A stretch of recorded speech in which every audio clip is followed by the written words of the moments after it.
ಎಲ್ಲರಿಗೂ ಸಮ ಸಮಪಾಲು ಸಮಬಾಳುವ ರೀತಿಯಲ್ಲಿ ಅವರು ಕೆಲಸವನ್ನ ಮಾಡಿರ್ತಕ್ಕಂಥದ್ದು, ಅಳತೆ ಮೀರಿ ಕೆಲಸವನ್ನ ಮಾಡುವರು. ಹಾಗಾಗಿ ಅದರ ಒಲವು ಸಮರ್ಥ ಮೇಲೆ ಈ ಭಾರತದಲ್ಲಿ ಸಿದ್ದರಾಮಯ್ಯ ಬಿಟ್ರೆ ಅತ್ಯಂತ ಬಾಂಧವ್ಯ. ಯಾಕ ರಾಜಕೀಯ ಮೊದಲೇ ಅವ್ರು ದಳಾಲ ಇದ್ರು, ಅವ್ರು ಒಬ್ಬ ಹಿಂದುಳಿದ ನಾಯಕರಲ್ವಾ.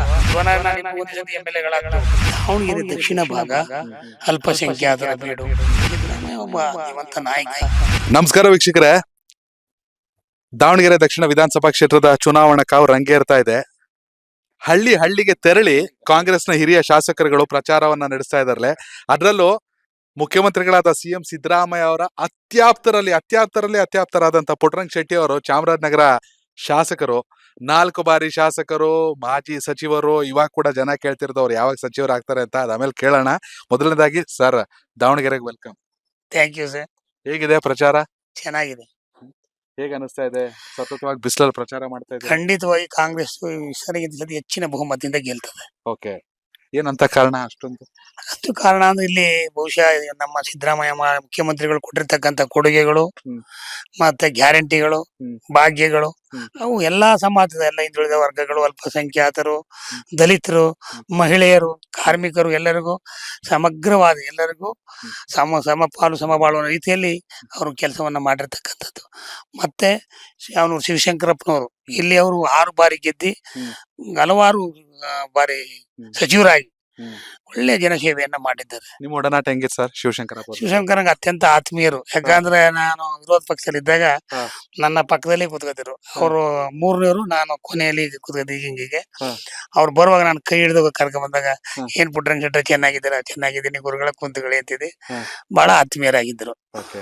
ನನ್ನ ಪ್ರಕಾರ I think if I am not wrong, ಹಿಂದುಳಿದ ಇಲಾಖೆ ಸಚಿವರಾಗಿದ್ರಿ ನೀವು. ಖಂಡಿತವಾಗಿ ಅಲ್ವಾ? ಈಗ ಈ ಸಲ 23ರಲ್ಲೇ ಪ್ರಮಾಣ ವಚನ ತಗೋಬೇಕಿತ್ತು ನೀವು ಸಚಿವರಾಗಿ.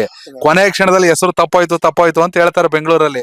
ಯಾವಾಗ ನೀವು ಮಿನಿಸ್ಟರ್ ಆಗತ್ತೆ? ಮತ್ತೆ ಕೊನೆಯ ಕ್ಷಣದಲ್ಲಿ ಅಂದ್ರೆ ನಾನು ಡೆಲ್ಲಿಯಿಂದ ಬಂದ ಮೇಲೆ ನನಗೆ ವಿಧಾನಸಭೆಯ ಉಪನಾಯಕರನ್ನಾಗಿ ಮಾಡಿದ್ರು, ಅಂದ್ರೆ ಉಪಾಧ್ಯಕ್ಷರಾಗಿ ಮಾಡಿದ್ರು. ಬಟ್ ನಾನು ಅದನ್ನ ನಿರಾಕರಿಸ್ತೀನಿ. ಹಾಗಾಗಿ ಮುಂದಿನ ನಿನಗೆ ಅಧ್ಯಕ್ಷ ಸ್ಥಾನ ಸಚಿವರನ್ನ ಮಾಡ್ತೀವಿ, ಸದ್ಯಕ್ಕೆ ನಿನಗೆ ಚೇರ್ಮನ್ ಯಾವ್ದು ಬೇಕು ಕೇಳು ಅಂದ್ರು.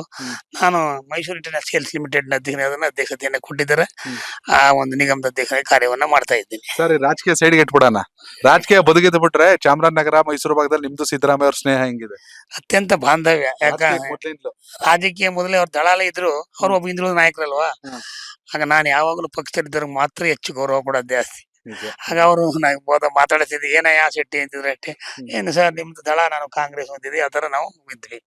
ಚಾಮರಾಜನಗರ ರಾಜಕೀಯ ಅಂದ್ರೆ ನಿಜಕ್ಕೂ ಎಲ್ಲ ಒಂದ್ ಕಡೆ ಧ್ರುವ ನಾರಾಯಣ ಅವರು, ನೀವಾಗಿರ್ಬೋದು, AR ಕೃಷ್ಣಮೂರ್ತಿ ಅವರಾಗಿರ್ಬೋದು, ಹಾಗೆ ಗಣೇಶ್ ಪ್ರಸಾದ್, ಎಲ್ಲರೂ ಕೂಡ ನೆನಪಾಗ್ತಾರೆ. ಕೆಲವರು ಇವಾಗ ಇಲ್ಲ, ದಿವಂಗತರಾಗಿದ್ದಾರೆ. ಎಲ್ಲಾರು ಕರ್ನಾಟಕ ರಾಜಕೀಯ ಮಿಸ್ ಮಾಡ್ಕೋತಾ ಇದೆ. ಏನ್ ಹೇಳಲಿಕ್ಕೆ ಇಷ್ಟಪಡ್ತೀರಾ ಧೀಮಂತ ನಾಯಕರುಗಳ ಬಗ್ಗೆ, ಚಾಮರಾಜನಗರ ಕೊಟ್ಟಂತ ನಾಯಕರುಗಳ ಬಗ್ಗೆ? ಬಟ್ ಮಹಾದೇವ ಪ್ರಸಾದ್ ಅವರು ಇನ್ನೂ ಹೆಚ್ಚು ಕಾಲ ಬದುಕಬೇಕಾಗಿತ್ತು. ಅವರು ನನಗಿಂತ ಚಿಕ್ಕವರು, ನನಗಿಂತ ಸುಮಾರು 6 ವರ್ಷಗಳ ಕಾಲ ಚಿಕ್ಕವರು ಅವರು. ಹೌದು. ಬಟ್ ಅವರು 2-3 ಬಾರಿ ಸಚಿವರಾಗಿದ್ರು. ಒಳ್ಳೆ ನಮ್ಮ 1997ರಲ್ಲಿ ಚಾಮರಾಜನಗರ ಜಿಲ್ಲೆ ಆದ್ಮೇಲೆ ಜಿಲ್ಲೆಗೆ ಅನೇಕ ಅವರು ಉಸ್ತುವಾರಿಯಾಗಿ ನಾನು, ಧ್ರುವ ನಾರಾಯಣ ಇಬ್ರು ಒಂದೇ ಸತಿ MLA ಅದಕ್ಕಿಂತ ಮೊದಲೇ ಅವರು ಸಂಸದರಾಗಿದ್ರು. ಕೇವಲ ಕೆಲವೇ ಇದರಲ್ಲಿ ಅವರು ವಿರೋಧ ಪಕ್ಷದಲ್ಲಿದ್ರು MLA ಆಗಿ. ಆಮೇಲೆ ನಮ್ಮ ಕಾಂಗ್ರೆಸ್ ಬಂದು MLA ಆದ್ರು. ನಾವಿಬ್ರು ಜೊತೆಲೇ ಇದ್ದು ಆದ ಒಂದು 7 ತಿಂಗಳಿಗೆ MP ಆದ್ರು. ನಾವಿಬ್ರು ಒಗ್ಗಟ್ಟಾಗಿ ಕೂತ್ಕೊಂಡು ಮತ್ತೆ 3 ಒಂದು ನಮ್ಮ MLA ಧ್ರುವ ನಾರಾಯಣರವರು, ಜಯಣ್ಣ, ನಾನು, ಮಹಾದೇವ ಪ್ರಸಾದ್ ಅವರು ಉಸ್ತುವಾರಿ, ನಾವೆಲ್ಲ ಸೇರಿ ಸಮಗ್ರವಾಗಿ ಚಾಮರಾಜ ಜಿಲ್ಲೆ ಅಭಿವೃದ್ಧಿಗೆ ದುಡಿದು. ಹೌದು. ಈಗ ಮಹಾದೇವ ಪ್ರಸಾದ್ ಅವ್ರ ಮಗನ್ನ ಗುಂಡ್ಲುಪೇಟೆ MLA ಮಾಡ್ಕೊಂಡಿದ್ದೀರಿ, ಧ್ರುವ ನಾರಾಯಣ ಅವ್ರ ಮಗನ್ ನಂಜನಗೂಡು MLA ಮಾಡ್ಕೊಂಡಿದ್ದೀರಿ. ಆದ್ರೆ ನಿಮ್ ಸಂಸದರು ಮಾತ್ರ ಯಾಕೆ ಒಂಚೂರು ಸೈಲೆಂಟ್ ಅನ್ನಿಸ್ತಾರಲ್ಲ? ಹಂಗೇನಿಲ್ಲ, ಇನ್ನು ಯುವಕನಲ್ವಾ, ಬೇಕಾದದೆ. ಯಾಕಂದ್ರೆ ರಾಜಕೀಯ ಅದೇ ಫಸ್ಟ್ ಅಲ್ವರು. ಈಗ ನಾನಾಗಿದ್ರು 1987ರಲ್ಲಿ ಮಂಡಲ ಪಂಚಾಯತಿ ಉಪಾಧ್ಯಕ್ಷರಾಗಿ, ಅದನಂತರ ಗ್ರಾಮ ಪಂಚಾಯತ್ ಸದಸ್ಯನಾಗಿ, ಆಮೇಲೆ 1992ರಲ್ಲಿ ಜಿಲ್ಲಾ ಪಂಚಾಯತ್ ಸದಸ್ಯನಾಗಿ ನಿರಂತರವಾಗಿ ರಾಜಕೀಯ ಬಂದದ್ದು. ನಮ್ಮ ಸಂಸದ ಯುವಕರು ಬೇಕಾದಷ್ಟು ಯಾವ್ದು ಬುದ್ಧಿವಂತ, ಸುಮ್ಮನೆ ಹೇಳಕ್ಕಾಗಲ್ಲ. ಕೆಲವು ಕಡೆ ಎಲ್ಲ ಮಾತು ಜನಗಳ ಸಂದರ್ಶಕಂತ ರೀತಿ, ಹಾಗಾಗಿ ಒಳ್ಳೆ ಕೆಲಸವನ್ನ ಮಾಡ್ತಾರೆ. ಸಿದ್ದರಾಮಯ್ಯ ಅವ್ರನ್ನ ಬಿಟ್ರೆ ಚಾಮರಾಜನಗರದ ಭಾಷೆ ಸೊಗಡು ಜಾಸ್ತಿ ಕೇಳಿಸೋದೆ ನಿಮ್ಮಲ್ಲಿ. ಎಸ್, ಈಗ ದಾವಣಗೆರೆ ಬೈ ಎಲೆಕ್ಷನ್ ವಿಚಾರಕ್ಕೆ ಬರೋಣ. ಹೇಗ್ ನಡೀತಾ ಇದೆ ಸಮರ್ಥ ಪರವಾಗಿ ಅಂದ್ರೆ ಕಾಂಗ್ರೆಸ್ ಪರವಾಗಿ? ಚೆನ್ನಾಗಿದೆ. ನಾನು ಹೇಳ್ದಲ್ಲ, ಒಂದೇನಾಗ್ತದೆ, ದಾವಣಗೆರೆ ದಕ್ಷಿಣ ಭಾಗ ಅಲ್ಪಸಂಖ್ಯಾತರ ಬೀಡು, ಹಿಂದುಳಿದ ವರ್ಗ, ದಲಿತರು, ಶೋಷಿತರು ಇರ್ತಕ್ಕಂಥ ಜಾಗ ಇದು. ಎಲ್ಲಕ್ಕಿಂತ ಮುಖ್ಯ ಕಾಂಗ್ರೆಸ್ಗೆ ಅತ್ಯಂತ ಒಲವು ಇರ್ತಕ್ಕಂಥ ಭಾಗ ಇದು. ಅತ್ಯಂತ ಬಹುಮತದಿಂದ ಸಮರ್ಥ ಗೆಲ್ತಾರೆ ಖಂಡಿತವಾಗಿ, ಅನುಮಾನನೇ ಇಲ್ಲ. ಏನ್ ಹೇಳಕ್ ಇಷ್ಟಪಡ್ತೀರಾ ಇಲ್ಲಿ ದಾವಣಗೆರೆ ದಕ್ಷಿಣದ ಮತದಾರರಿಗೆ?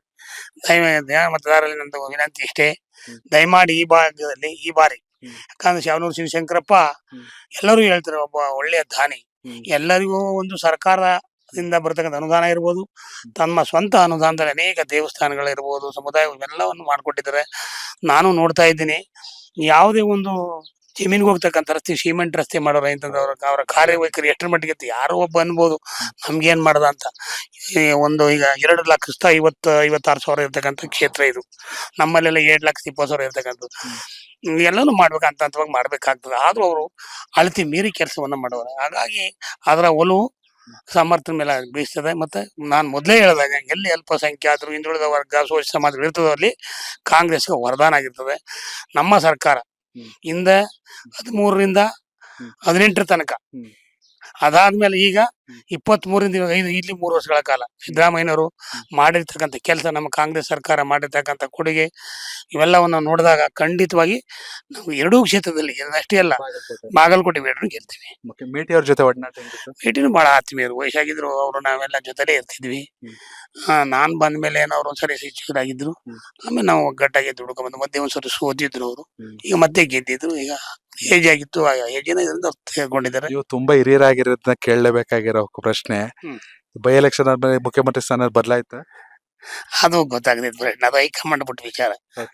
2028 ಸಿದ್ದರಾಮಯ್ಯ ಅವ್ರು ಬೇಕಾ, ಅನಿವಾರ್ಯನಾ? ಬೇಕು ಬೇಡ ಅನ್ನೋಕ್ಕಿಂತ ಹೆಚ್ಚಾಗಿ ಅವರು ಅತ್ಯಂತ ಆಕ್ಟಿವ್ ಪಾಲಿಟಿಕ್ಸ್ ಇಲ್ಲ. ಅದು ಹಂಗ ಮುಖ್ಯಮಂತ್ರಿ ಆದರಲ್ಲಿ ಅತ್ಯಂತ ಮೇಧಾವಿಗಳಾಗಿರ್ಬೇಕು, ಅಷ್ಟು ಸುಲಭದ ಮಾತಲ್ಲ. ಸೆಂಟರ್ನಲ್ಲಿ ಮೋದಿನ ವಿರೋಧ ಮಾಡ್ಕೊಂಡು ಮಾತಾಡ್ತಕ್ಕಂಥ ಒಬ್ಬ ಮುಖ್ಯಮಂತ್ರಿ ಯಾರಿದ್ದಾರೆ ಹೇಳ್ರಿ ಇಡೀ ಭಾರತದಲ್ಲಿ? ಸಿದ್ದರಾಮಯ್ಯ ಬಿಟ್ರೆ ಪಶ್ಚಿಮ ಬಂಗಾಳದ ಮಮತಾ ಬ್ಯಾನರ್ಜಿ, ಇನ್ಯಾರು ಮಾತಾಡಲ್ಲ ಅಂತ ಒಬ್ಬ ಮೇಧಾವಿ. ಈ ಒಂದು ವರ್ಷದಲ್ಲಿ 54,000 ಕೋಟಿಗಳನ್ನ ಈ ಗ್ಯಾರಂಟಿಗೆ ಕೊಟ್ಟು ಈ ಸರ್ಕಾರ ಇಷ್ಟು ಮಟ್ಟಿಗೆ ನಡೆಸ್ತಾರೆ ಅಂತಂದ್ರೆ ಮೆಚ್ಚಬೇಕು ಬೇಡ ಹೇಳಿ. ಮತ್ತೆ ಸಿದ್ದರಾಮಯ್ಯ ಒಬ್ಬ ಧೀಮಂತ ನಾಯಕ, ಅವ್ರ ಸಮರ್ಥ ಇರೋ ಗಂಟೆ ಅವ್ರು ಇರ್ಲಿ ಅಂತ ನಾನು ಬಯಸ್ತೀನಿ. ತುಂಬಾ ಖುಷಿ ಆಯ್ತು sir, thank you so much. ಚಾಮರಾಜನಗರದಿಂದ ದಾವಣಗೆರೆ ಪ್ರಚಾರದಲ್ಲಿ ಇದ್ದೀರಾ, ನಮ್ಗೊಂದು ಅವಕಾಶ ಮಾಡಿಕೊಟ್ರಿ, ಒಳ್ಳೇದಾಗ್ಲಿ. Thank you.